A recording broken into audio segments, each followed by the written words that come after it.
예, 그 75페이지 일단 펴놓으시고 법률의 해석 기준과 관련돼서 하는데 간단하게는 해석 순수만 가지고 시험에 나올 수 있지만 우리 시험에서 이미 사실인 관습과 이 관습법이 구별되어야 한다는 걸 알아야 되고 나아가서 더 세부적인 것까지 시험에 나왔습니다. 사실인 관습은 거래에서 그냥 관습적으로 행해지는 것이고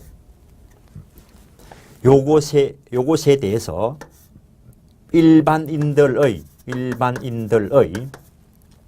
법적 확신을 받으면 관습법이 된다 이래 표현합니다.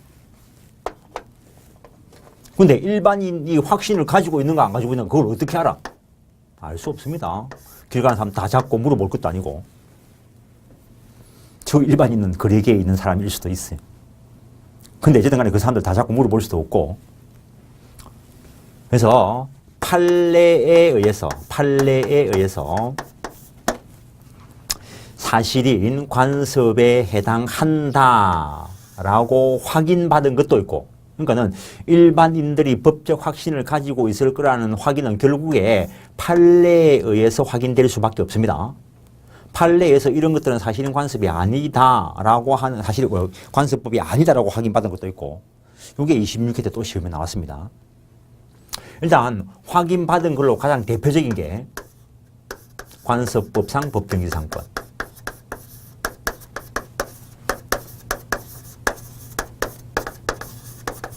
근데 관습법으로 되는 때가 언제냐 이라면은 판례에 의해서 확인된 때가 아니고 일반인들이 법적 확신을 가진 그때입니다. 이론상. 그것도 구별은 일단 하셔야 되고. 그 외에도 뭐 동산의 양도담보. 부동산 양도담보도 원래 관습법상 인정되는 거에 대해서 가등기 담보법이 적용되는 것도 있고 가등기 담보법이 적용 안 되는 것도 있는데 요거는 여전히 관습법적으로 남아 있습니다. 다른 쪽 시험에서 이상하게 문제가 나온 적이 있긴 한데 가등기 담보법을 잘 몰라서 그렇겠지.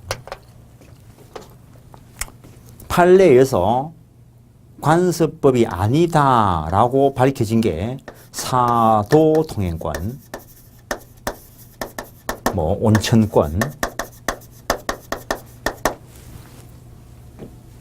그 다음에 근린공원 이용권 이런 거는 관습상의 물건이 아니다라고 밝힌 것이고 일단은 간단하게 그렇게 시험 나올 수도 있고 그 다음에 사실인 관습은 하나의 관행일 뿐입니다.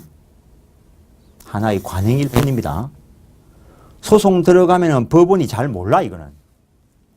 관습법도 잘 모를 수 있는데 판례에서 확인되기 전에는. 그러니까는 사실인 관습은 법원이 몰라. 소송상 문제가 되면은 이 사실인 관습은 당사자가 주장, 입증해야 되는 것이 원칙이라는 거. 법원이 이미 알고 있다면은 법원이 직권으로 고려할 수는 있다는 것. 관습법은 어쨌든 법입니다. 법. 소송상 문제가 되면 이거는 법이니까 이론상 법은 판사가 가장 잘 압니다.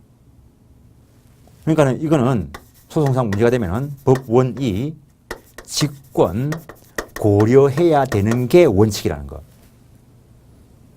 근데 판사도 법을 간과할 수는 있다는 거. 그럴 때는 당사자가 입증해도 된다는 거. 일단 요 정도까지 시험에 나온 적이 있습니다. 근데 요 정도까지 시험에 나온 적이 있습니다 하면서 깊이 들어가는데 하여튼 100점을 기준으로 했을 때 전부가 다 어렵게 나오는 건 아닙니다. 기초적인 것도 있고 중급도 있고 고급도 있고 이거는 몇 개 외우면 맞출 법한 것들이 있긴 한데 안 외워도 맞춥니다. 안 외워도 맞출 걸 왜 외우고 맞춰? 안 외우고 맞춰야지. 참 이상해. 중개사 학원에서 민법 선생님들이 암기를 시키는 이유가 공부한 사람들이 아무것도 모르니까 그거 암기해가지고 시험장에 가가지고 암기한 게 딱 나오면은 아, 그 새끼 한 게 나왔네. 그거 어떡하라고 그걸. 아무것도 모르는 사람들한테 아무것도 몰라라. 말이 안 되는 거죠. 말이 안 되는 거. 이것만 맞추면 합격하냐? 아니지. 그것만 맞추고 합격할 것 같으면 왜 공부를 해? 이 정도를 맞출 실력이 되면은 이건 당연히 맞춰져. 쫄지만 않으면은. 괜히 쫄아가지고 의문대 삽질하는 사람들이 있어요. 결국에 고급으로 나오는 거는 위에 한 10점, 15점까지.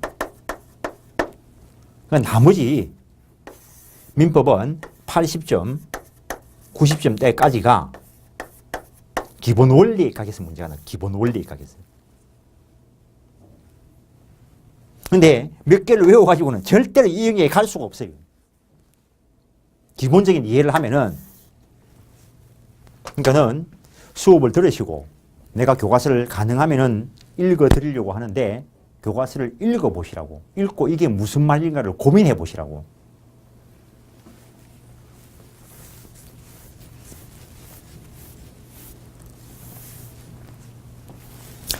그 75페이지의 법률행위 해석은 당사자가 그 표시행위에 부여한 객관적 의미를 명백하게 확정시키는 것이다. 옛날에 판례가 그렇게 표현했다는 거지. 표시행위에 부여한 객관적 의미를 합리적으로 해석하는 것이다.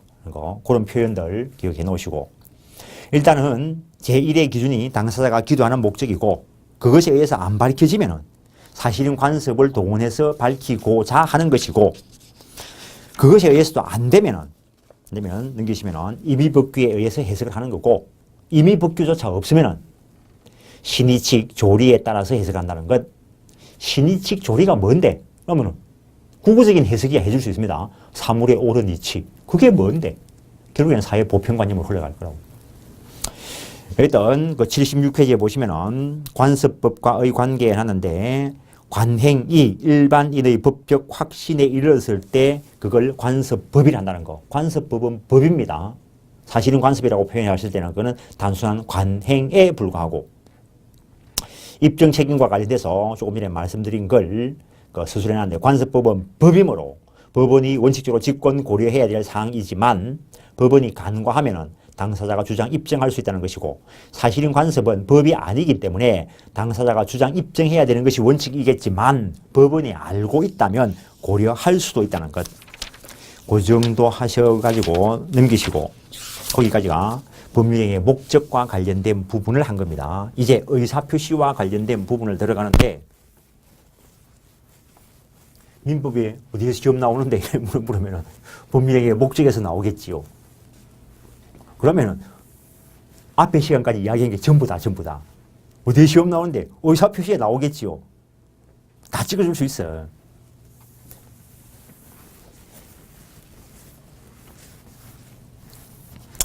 일단 의사표시, 결국에는 의사표시라는 것은 목적, 당사자가 추구하고자 하는 권리 변동, 그걸 겉으로 드러내는 과정이다라고 이야기했는데, 근데 A라는 사람이 어떤 토지를 매입하려고 한다는 거예요. 토지 매입하려는 내면의 의사를 가지고 있다는 거죠. 참 법적으로 의사. 요게 인식을 말할까? 의욕을 말할까? 인식은 머리 부분이고 의욕은 가슴 부분인데 적당하게 중간. 참 어려운 말이에요. 용어 하나를 만드는데 그냥 만드는 건 아닙니다. 어제도 그제도 지금도 열심히 내가 말을 하고 있는데 요게 내 의사인가? 내 의사 아닙니다. 이걸 국어적으로는 의사를 할지 몰라도 법적으로는 지금 내가 말하고 있는 것은 의사가 아니라는 거죠. 단지 사실 전달일 뿐이라는 거예요. 권리 변동을 목적으로 하는 내면에 실제 의사, 토지를 매입할 의사를 가지고 있는데 토지를 왜 매입할 의사를 가지게 되었나? 공장을 건축하기 위해서.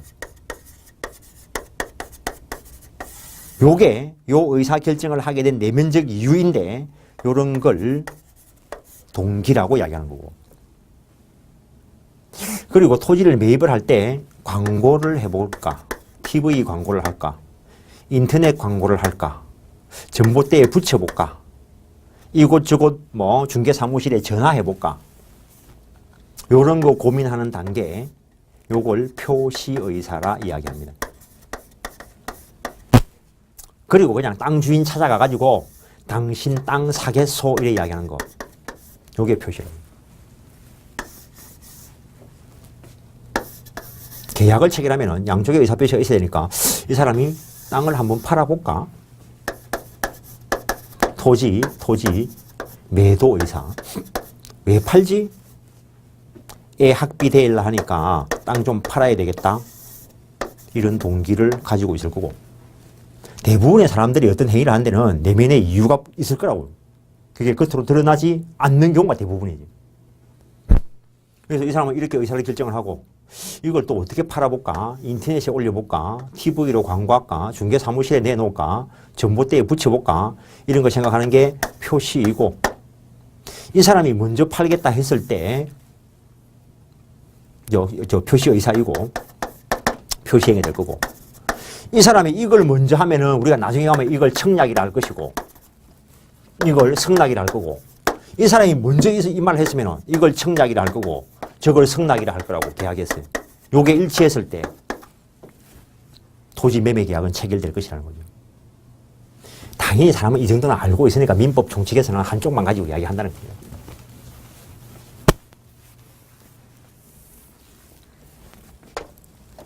그때 요 부분을 간단하게 의사라 쓰기도 하고 진이라 쓰기도 하고 표의자의 내심적 효과의사라 쓰기도 하고, 요 부분을 간단하게 표시라 쓰기도 하고 표시행위라 쓰기도 하고, 경우에 따라서는 이쪽을 그냥 행위다라고 쓰기도 하는 거예요. 저 사람이 땅 사겠다. 예를 들어가지고 내민법 책 사실 분 손들어 보세요 이래 이야기하니까 이 사람이 자다가 손들어 보세요 하고 그 소리만 듣고 손만 딱 들어. 그럼 나는 어떻게 생각하겠어요? 팔 생각을 가지고 있고 살 사람 손들어 보세요라고 이야기했는데 저 사람이 손을 들어. 그럼 이 사람 손 드는 거는 내가 볼 때는 사겠다라고 표시를 한 거라고. 근데 이 사람은 자다가 졸다가 아무 생각 없이 손 들어보세요 하니까 손 들었다는 거죠. 이런 문제가 나타날 수 있다는 거죠. 근데 자기 생각이 어떻든 간에 내가 볼 때는 살 걸로 보이는 거죠.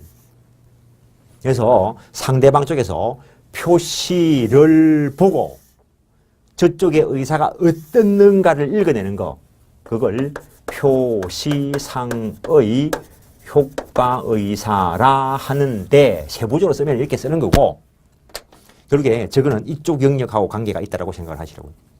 표시상의 효과의사. 물론 이것도 의사적 요소입니다.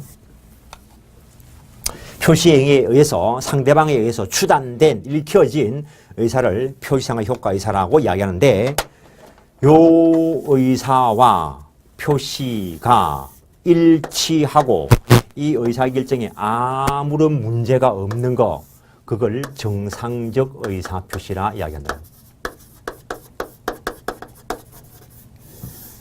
법은 정상적으로 행해지는 곳에는 관여 안 합니다.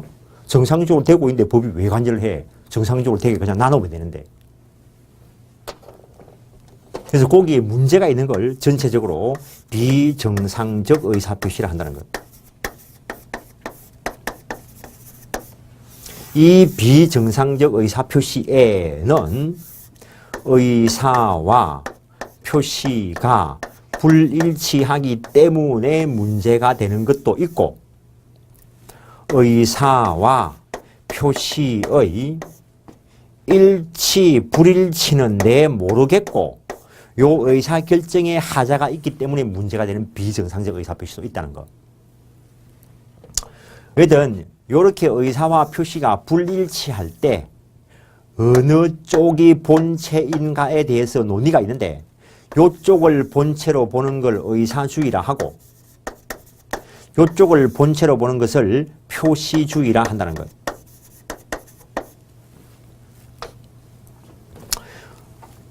의사와 표시가 불일치할 때 의사주의는 의사가 본체니까 요거의 불일치한 표시의 효력은 무효라고 처리하고 의사와 표시가 불일치할 때 표시주의는 이걸 본체라고 하니까 일단은 표시된 대로 유효하다라고 처리한다는 거예요. 이론상 그렇다는 거예요. 그런데 우리나라는 이 두 가지를 적당하게 가미시켜서 절충주의에 입각해서 규정을 두고 있는데 학자들이 표시주의에 의해서 제한을 받고 있는 의사주의다 이런 표현을 하기도 하는데 어쨌든 절충주의라는 것 두 가지를 적당하게 가미시켜 놨다는 것. 그와 관련해서 일단은 비진이 표시 개념 정리부터 해놓는 겁니다. 그 다음에 통정허위 표시 그 다음에 착오에 의한 의사표시. 비진이 표시라는 것은 진위와 표시가 불일치한 것을 표의자는 알고 하는 것인데 예컨대 A라는 사람이 아들이 용돈 달라 이라니까 진짜 용돈 줄 마음이 있을 수도 있지만 실제로 주기 싫은데 나중에 줄게 라고 표시했다면 진위와 표시가 불일치한 걸 표의자는 알고 하는 거 이걸 비진이 표시한다는 거. 근데 그거는 네가 한 거고 일단 원칙은 우리 법은 표시된 대로 유효하다라고 하고 있고 단 상대방이 비진임을 알았거나 알 수 있을 경우에 무효로 한다라고 되어 있다는 것. 의사표시와 관련된 무효 취소 사유는 전부 다 선의 제3자에 대항하지 못한다라고 해가지고 선의 제3자 보호 규정을 두고 있습니다. 그 다음에 통정허위 표시다라고 하는 것은 진위와 표시가 불일치한 것을 표의자가 알고 상대방하고 짜고 하는 걸 말합니다. 내가 오늘 자전거 3천만 원짜리 사가지고 집에 들어가면 쫓겨날 것 같으니까 친구한테 가가지고 내가 자전거 겁도 없이 3천만 원짜리 샀는데 누가 물으면 너 거라 해라. 너 건 채 좀 가지고 있어라. 그래 알았다. 너 건 줄 내가 아는데 누가 물으면 내 거라 할게 하면서 비인 것처럼 가상해 놓는 거. 진위와 표시가 불일치한 것을 표의자가 알고 상대방과 짜고 하는 것을 통정허위 표시라 하고 그 자전거를 이 사람이 가지고 있어도 원칙적인 소유자는 이 사람이라는 거. 통정허위 표시는 우리 법은 원칙은 무효라는 것. 착오에 의한 의사표시인 경우에는 진위와 표시가 불일치한 것을 표의자가 착오에 빠져서 그 불일치를 모르고 하는 것으로서 일단은 유효하고 그것이 중요 부분의 착오이고 표의자에게 중대한 과실이 없으면 착오를 이유로 취소할 수 있다라고 규정하고 있다는 것. 그래서 어떤 경우는 유효라고 규정을 하고 있고 어떤 경우는 무효라고 하고 있고 어떤 경우에는 유효이지만 취소 대상이 된다라고 하고 있는 걸로 봐서 우리 법은 두 가지를 적당하게 섞어놨다는 것. 간단하게 비진위 표시, 통정허위 표시, 착오에 의한 의사표시 개념이 지문에 뜨기도 하고 그 효과가 지문에 뜨기도 합니다. 저는 본론에 들어가서 좀 더 구체적으로 이야기할 것이고요. 일단 여기까지 87페이지를 보시면 87페이지 의사표시 총설 해놓고 의사표시 의의 법률행위의 불가격의 구성요소다. 이거는 지난 시간에도 한 적이 있습니다. 의사표시는 법률행위 그 자체가 아니고 법률행위의 필수 불가결한 구성요소다. 즉 법률행위는 모두 의사표시를 내용으로 가지고 있다는 것. 의사표시의 구성요소, 의사표시 과정을 살짝 서술해 놨습니다. 일정한 동기를 가지고 내면의 의사를 결정을 하고 표시 의사를 매개로 해서 표시 행위로 나아가는데 이때 표시 의사, 즉 요 부분이 의사표시의 구성요소인가 아닌가에 대해서 논의가 있다는 거. 논의가 있다는 거. 다수설은 의사표시의 구성요소가 아니라고 이야기하는데 소수설은 의사표시의 구성요소가 된다라고 이야기합니다. 효과가 다르니까 차이를 두고 있는데 저 관련되는 부분이 아직 우리 시험에는 안 나왔었네. 사법시험에 나온 적이 있습니다. 별것도 아닌데.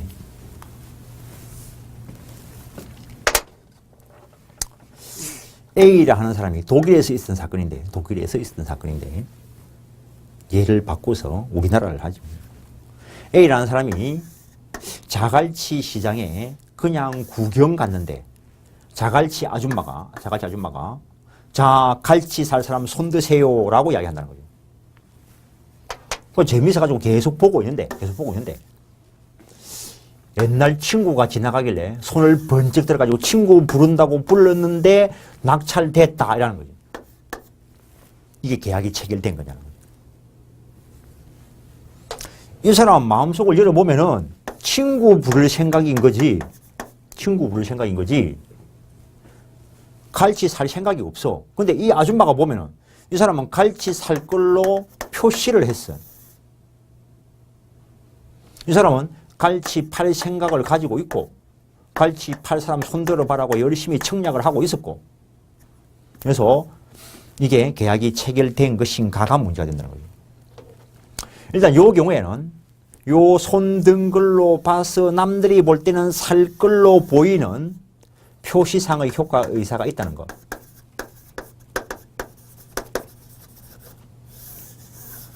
근데 이 사람은 갈치 살 때 오른손 들까 오른손 들 때 뭐 새끼손가락 들까 엄지손가락 들까 왼손을 들어볼까 이런 고민 표시 의사를 가지고 있지 않았다는 것.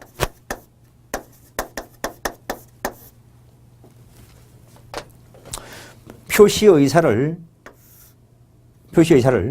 의사표시의 구성요소로 볼 것인가 구성요소가 아니다라고 하는 견해가 다수설이고 판례도 대충 이쪽을 따라가고 있다고 평가를 받을 수 있고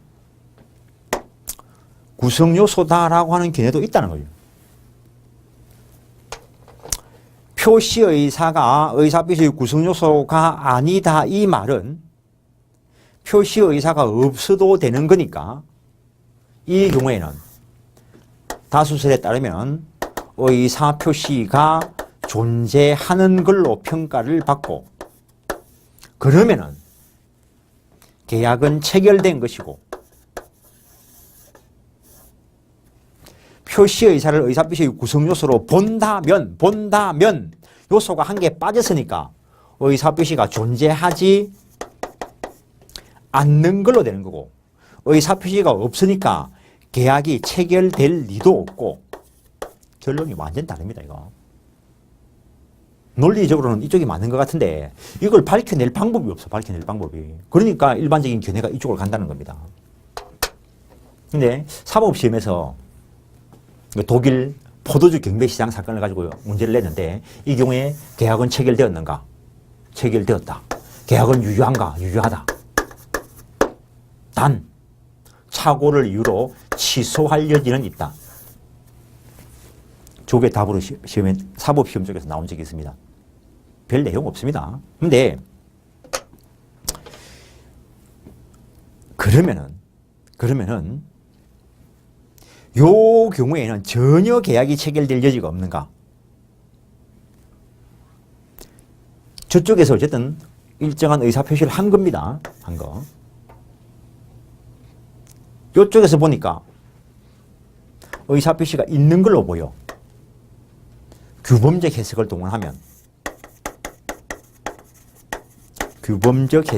동원하면 의사표시가 존재하는 걸로 다루어지고 그러면은 일단 계약은 체결되었다고 봐야 된다. 이렇게 끌고 갈 수 있습니다. 그리고 이 경우에는 착오를 이유로 취소할 수 있다. 이런 이야기를 나옵니다. 여기서 지문 한 개가 만들어질 수 있는데 법률 행위 해석은 착오에 선행하는 개념이다.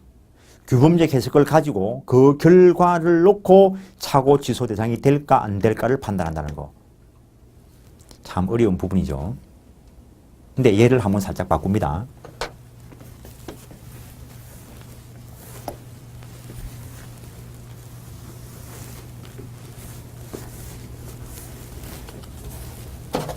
이번에는 그냥 어떤 연예인이 펜 사인회를 하고 있어요. 펜 사인회를.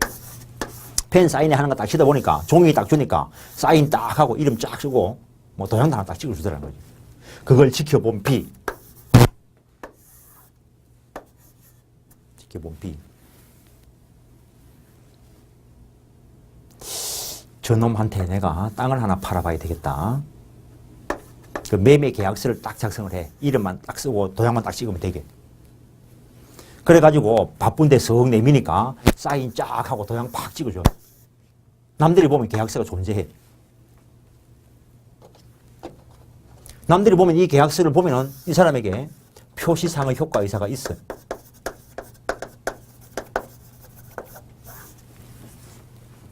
그런데 이 사람도 계약서 쓸 때 이름을 어떻게 쓸까?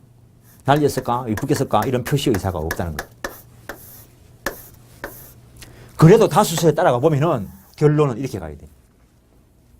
계약이 의사표시가 존재하고 계약은 체결되었고 착오를 이유로 취소할 수 있을 뿐이다. 이렇게 가야 된다는 거예요. 여기서 논리 모순이 생긴다는 거죠. 앞에 이해하고는 약간 다릅니다. 그때 이쪽에서는 어떻게 해석하냐는 거죠. 아까 이런 이야기를 한 적이 있습니다.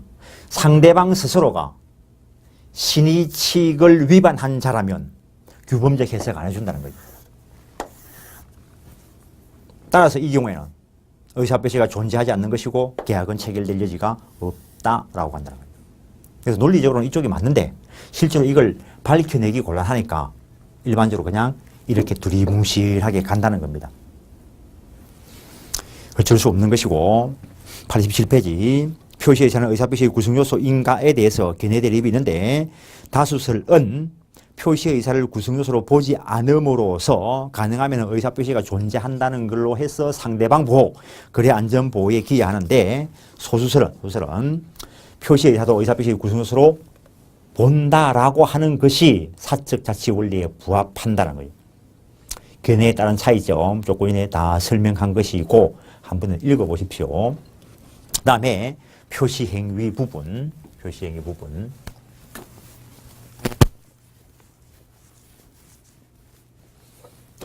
요 표시행위 부분만 따져봤을 때 문자나 언어 등에 의해서 명확하게 드러내는 명시적 의사표시가 있을 수도 있고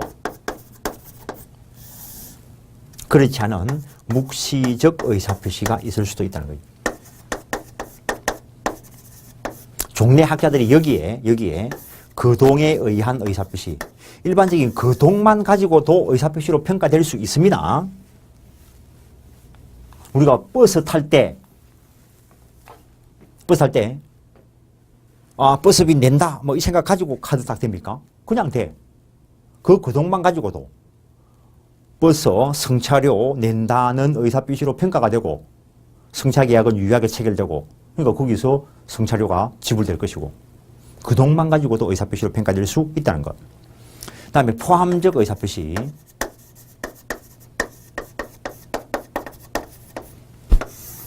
이건 종래 그냥 견해대로 지금 요 교과서에서 의제된 의사표시까지 연결시켜놨는데 그냥 종래 견해대로 법정 갱신이라든가 법정 추인 이런 것들로 봤을 때 어떤 의사가 내포 포함되어 있다고 다루어진다는 거 나중에 공부할 겁니다. 지금 이름만 들어보시고 여기서 공부하고 넘어가야 될 게 침묵이 의사표시로 평가되는가. 원칙은 아무것도 아니라는 거예요. 아무것도 아니라는 거예요. 침묵이 의사표시로 평가된다면 아무도 가만히 있으면 안 돼. 계속 의사표시 안 한다는 걸 표시를 해야 돼. 그러니까 침묵은 법적으로 아무런 의미가 없는 것이 원칙인데 예외적으로 침묵이 긍정으로 평가될 수도 있고 부정으로 평가될 수도 있다는 거예요.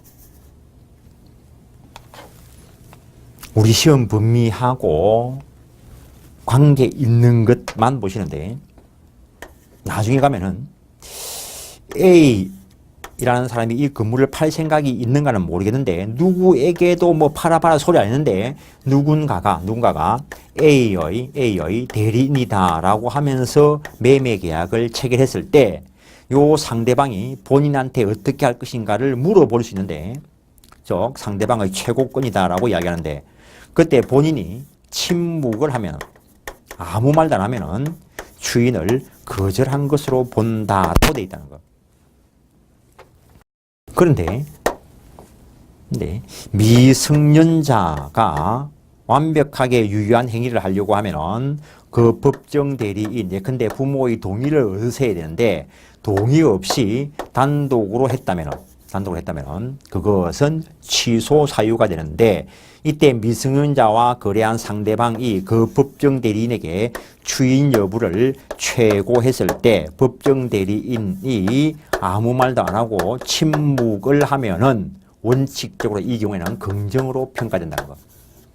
예외적인 현상도 나타날 수는 있습니다. 가족법적에 있는 규정들은. 그런데 아직 공부는 안 했지만 미리 살짝 보고 가는 게 무권 대리인의 행위는 효과가 원칙이 무효입니다. 무효. 나중에 가서 본인의 추인을 받으면 유효로 갈 여지가 있기 때문에 유동적 무효 상태에 있는 거고 그래서 물어봤을 때 아무 대답 안 하면은 부정적인 무효로 처리되는 거고 미승년자가 단독으로 한 이 법률행위의 효과는 취소 사유입니다. 취소 사유는 원칙이 일단은 유효하다는 겁니다. 일단은 유효. 그래서 나중에 취소하면은 소급적으로 효력이 상실되니까 이거는 유동적 유효 상태에 있는 것이라는 거. 그래서 바탕이 이거는 유효니까 가만히 있으면 원칙은 긍정적으로 간다는 거. 그래서 침묵이 원칙적으로는 아무런 의미 없는 것인데 예외적으로 일정한 요건이 구비가 되면 긍정으로 평가되기도 하고 부정으로 평가되기도 한다는 것. 그래서 89페이지 거동에 의한 의사표시, 포함적 의사표시 지금은 기본적인 것만 하고 갔습니다. 거기 두 번째 줄 취소는 상대방의 인식될 수 있으면 족하고 법률 행위 취소를 전제로 한 이행 청구나 이를 전제로 한 이행 거절도 결국에는 취소를 내포하고 있는 것이라는 것. 판례가 말한 거고 나중에 저 취소 쪽에 가면은 이야기할 자리가 있습니다. 그다음에 침묵은 법적으로 아무런 의미가 없는 게 원칙이지만 예외적으로 의사표시로 평가될 수 있다는 것. 일정한 정황에 따라서 예외적 효과. 거기에 무능력자라는데 이거 제한 능력자. 교과서에서 간혹 무능력자라는 말이 나오면은 제한 능력자라고 바꾸시면 됩니다. 여러 군데 산재에 있다 보니까 찾아가 바꾼다고 했는데 그냥 간과된 것이 몇 군데 있습니다. 제한 능력자와 법률행위를 한 상대방이 법정 대리인에게 추인 여부를 최고했을 때 법정 대리인이 확답을 발하지 아니하면 즉 침묵한 경우에는 추인한 것으로 되고 그다음에 무권 대리인과 거래한 상대방이 본인에게 추인 여부를 최고했을 때 침묵하면 이거는 거절로 다루어진다는 것. 그 정도 하시고 종래 포함적 의사표시로 이야기되고 했던 이런 부분들을 의제된 의사표시 이렇게 해가지고 목차를 잡은 분도 계시다는 거. 그 다음에 정상적 의사표시와 비정상적 의사표시 개념 정리를 해놨는데 그 91페이지 보시면은 의사와 표시가 불일치할 때 의사 쪽을 본체로 보는 것을 의사주의, 표시 쪽을 본체로 보는 것을 표시주의라 하는데 이 외에도 다른 입장들이 있긴 합니다. 근데 그 순수한 너무 이론적인 거는 그냥 빼버렸습니다. 우리 민법은 양쪽을 적당하게 섞어 놓은 절충주의를 취하고 있다. 지금은 결론을 보는 거고 본론 들어가 보면은 그게 느껴져야 됩니다. 우리 민법상 세 가지 유형해놨는데 그 정도 하시고 92페이지를 펴시면은 이제 비정상적 의사표시와 관련된 첫 번째 것이 비진의 표시입니다. 일단 비진의 표시를 보실 건데 개념은 몇 번 이야기했습니다. 진의와 표시가 불일치한 것을 표의자는 알고 하는 것을 비진의 표시다라고 이야기한다는 것. 그래서 진의라는 것은 표의자가 진정으로 마음속에 가지고 있었던 그거 아닙니다. 철학적인 진의 생각하지 마시라고요. 예컨대 A라는 분이 어떤 여자분하고 A라는 어떤 여자분이 그냥 어떤 여자분이 어떤 남자하고 결혼을 하는데 진정으로 저 남자 없으면 죽을 것 같아가지고 진정으로 원해서 결혼해. 아니면은 참 내 수준에 참 저 남자 만나는 것만 해도 감지덕지지. 내가 저 놈보다 더 좋은 놈을 만날 수도 있는데 아이고 뭐 이 정도만 하면 내가 감사하지 뭐. 아마 그 정도일 거라고요. 이 정도만 하면 감사하지. 내가 저 놈을 진짜 사랑해서 결혼하는 게 아니고 저 정도만 하면 감사하지. 그게 의사라고, 그게 의사. 그래서 당신하고 결혼하겠소라고 이야기하면은 이건 의사와 표시가 일치한 거라고, 일치한 거.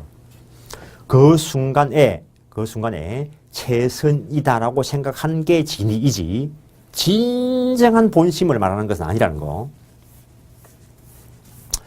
그래서 이 사람이 어떤 의사 결정을 했는데 그것과 다른 표시하는 걸 표의자 쪽은 알고 하는 것, 그걸 일단 비진이 표시다라고 이름을 붙여두었다는 것. 그래서 A라는 사람이 민법책을 열심히 보고 있는데 B가 좀 빌려달라라고 이야기를 해. 저놈 저거 배기 싫어 죽겠는데 맨날 와가 책 빌려달래. 어느 날 화가 확 났어요. 그 책을 집어 던지면서 너 해라 라고 얘기했어. 실제 줄 생각이 없었다는 거지. 근데 이놈은 감사하게 받으면 되지 뭐. 진위와 표시가 불일치한 일은 여러 가지 곳에서 나타날 수 있습니다. 이거 잠깐 이야기했던 거, 어떤 아버지가 아들이 용돈 달라 하니까 나중에 줄 생각이 없으면서 저녁에 와서 주겠다라고 이야기하는 것도 진위와 표시가 불일치한 것을 표의자는 알고 하는 거 맞습니다. 요거는 또 다른 문제가 발생을 하는데, 그래서 진위와 표시가 불일치한 것을 표의자는 알고 하는 거, 그걸 일단 비진이 표시다라고 이야기하는데 개념 정리를 한 거고, 그럼 비진이 표시가 이루어지기 위해서는 어떤 것이 갖춰져야 되는가? 일단 의사표시가 존재하기 때문에 문제가 되는 겁니다. 의사표시가 없다면 논할 이유가 없습니다. 의사표시가 존재는 하는데 의사와 표시가 불일치하기 때문에 문제가 된다는 것. 그래서 의사와 표시가 불일치하고 그 불일치를 표의자는 알고 하는 거, 그걸 비진이 표시다라고 해놨다는 거. 의사 표시가 존재하고 의사와 표시의 불일치를 표의자가 알고 상대방하고 짜고 했으면 그걸 통정의 표시라 할 것이고, 의사 표시가 존재하고 의사와 표시가 불일치한 것을 표의자조차 모르고 했다면 그걸 착오에 의한 의사 표시라 할 것이고, 일단 이 비진이 표시를 하게 된 동기나 이유 이런 것들은 따지지 않는다는 거예요. 그랬을 때, 요건이 충족되었을 때 우리 법은 그 효과를 어떻게 처리하고 있는가? 일단 당사자 간에는 표시된 대로 유효하다. 단 상대방 쪽에서 비진이임을 알았거나 알 수 있었다면 무효로 한다라고 해놓고, 이 무효는 선의 제3자에 대항하지 못한다라고 규정하고 있다는 것. 간단합니다. 일단. 그러니까 간단하다 말은 이것들을 묻지는 않는다는 거예요. 근데 요 의사와 표시 불일치와 관련돼서 이런 사건이 하나 있었습니다. 어떤 사람이 돈이 필요한데 신용불량자라 가지고 은행에 가서 돈을 빌리려 하니까 돈을 안 빌려준다는 거예요. 그래서 자기 친구한테 가가지고, 야 친구 이래저래가 내가 돈을 필요한데 네가 좀 대신 빌려줄래? 그래서 이 사람이 은행에 가가지고 금전 소비대차 계약 대출을 받으면서 그 대출 계약서에 서명을 했다는 거예요. 서명을 하고 돈을 받자마자 당연히 돈은 이렇게 가져갔다는 거예요. 그때 나중에 돈 갚기로 한 날 돈을 안 가져오면은 이 은행은 누구에게 돈 달라 할 것인가? 경제적인 효과야. K한테 기속이 되었지만 법적 효과는 이 사람한테 기속됩니다. 이렇게 서명을 했다는 말은 저놈이 돈 안 갚으면 내가 갚아야 될지도 모르는데 이게 진이라고. 그래서 이건 진위와 표시가 일치한 것이라고. 일치한 거. 나중에 통정의 표시에 가면은 요거하고 살짝 다른 예를 또 들 건데,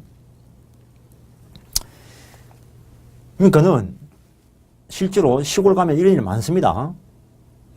그래 허다한 건 아니고, A라 하는 사람이 돈 빌려달라 하면 빌려줄 것 같은데 요 사람이 가서 빌려달라 하려 하니까 옛날에 싸운 적이 있어가지고 안 빌려줄 것 같아. 그러니까는 사실 이래저래 하니까 너가 좀 빌려가 줄래? 그럼 여기서 빌려. 그 돈을 이렇게 주겠지. 경우에 따라서 이렇게 바로 줄 수도 있는 거고. 그럼 이 사람은 누구한테 빌려준 거라? 이 사람한테 빌려준 거라고. 저놈이 안 갚으면은 이 사람한테 달라 할 거라고. 당하는 경우가 있다는 거지. 미리 결론부터 하나 해놓고 가면은 미리 통정허위표시 쪽에서 할 걸 여기서 보고 가죠. K가 동일인에 대한 대출 한도 제한 규정에 걸린 사람이라는 거. 은행에서 대출 한도를 초과해서 빌려주더라도 단수 규정 위반이기 때문에 제재를 받는 것은 변론으로 하고 유효는 할 거라고. 돈 달라는 할 수 있다는 거죠. 근데 이 제재를 회피하기 위해서 그러면은 내가 나중에 벌점 받을 수 있으니까 너가 친구 명의 하나 땡겨온나? 그러면서 얘하고 금전 소비자 계약을 체결하면서 이런 사정들을 은행 쪽에서 양해를 했다면 계약서에 내가 도장을 찍었기는 하지만 은행이 이미 알고 있고 양해를 했으니까 저 돈은 내가 안 갚아도 되는 거다 라고 생각을 했고 양해 짜고 했으니까 이건 통정허위 표시이고 따라서 이 관계는 무효이고, 그렇다면 이때는 은행은 이 사람한테 돈 달라고 청구할 수 있다는 것. 그래서 완전히 다릅니다. 그런데 현실적으로 거래계에서는 이게 정확하게 구별이 안 될 거라고. 내가 생각할 때는 이거였는데 소송을 잘못하면은 저쪽으로 평가될 수도 있어. 이쪽이냐는 실제 가봐야 알아. 왜 내가 이걸 동시에 놓고 이야기하냐면은 옛날에 어느 학원에서 수업을 한대. 자기가 새마을 금고에 근무한대.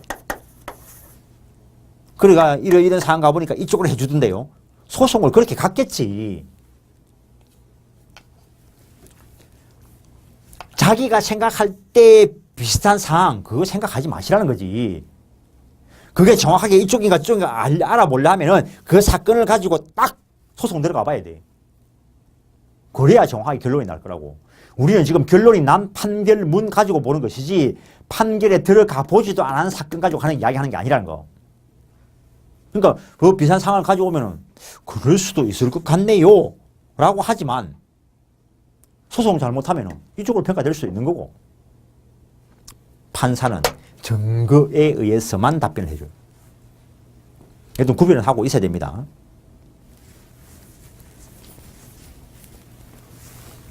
근데 아까 비밀 표시는 너무나 단순하기 때문에 했는데 이런 식으로 시험이 나온다는 거죠. A라는 사람이 이 건물을 실제 줄 생각은 없고, 즉 정려의 생각은 없는데 동생한테 또는 아들한테 그냥 너 해라 라고 소유권 이전 등기까지 해 주었다는 거죠. 그럼 소유자가 누구냐는 거죠. 표시대로 유효하다라고 했으니까 원칙은 소유자가 B라는 거죠. 그런데 이 동생 또는 아들이 등기를 해두었지만 아버지가 재산을 숨겨야 될 이유가 있는갑다. 우리 형이 재산을 좀 회피할 목적이 있는갑다. 안 줄 줄 알았거나 또는 알 수 있었다면 알 수 있었는데도 모르는 걸 과실이라 하고, 그랬을 경우 이 효과가 무효다는 거예요. 그러면 소유자가 누구냐는 거예요. A가 소유자. 요때 즉 유효라고 한다면 요걸 반대 해석해야 되니까 이 B는 선이 무과실이어야 되고, 여기서 선의무과실이라는 것은 비진이 표시임을 알지 못하고 모르는데 과실이 없어야 된다는 거. 그러면 자기 소유물 된다는 거. 법적으로 그렇다는 거지, 법적으로. 당연히 107조, 108조 이비규정이고. 민법 총칙에서 우리 시험과 관련해서 강행규정, 능력에 관한 거, 소멸시효에 관한 거, 그 정도 먼저 생각해 놓으면 됩니다. 나머지 다 이비규정이니까 달리 합의하면, 달리 합의한 대로 가. 물론 103조, 104조, 103조, 104조, 그거는 강행규정이고. 그래서 요 등기를 가지고 있는 걸 보고 누가 거래를 하면은, 등기까지 하면은, 이 사람은 소유권을 취득을 해. 왜냐면은, 소유자하고 거래했으니까. 이 사람이 요걸 알았나 몰랐나는 따질 필요가 없다는 거. 유유하게 소유권 취득한 자하고 거래했으니까. 근데 요 경우에 등기는 B 앞으로 돼 있지만 상대방이 B님을 알았거나 알 수 있기 때문에 효과가 무효이고 진짜 소유자는 A라는 거지. 근데 등기를 가지고 거래할 거니까 이 등기를 가지고 거래한 자가 있다면 요 자는 선의일 때 보호해 주겠다는 거죠.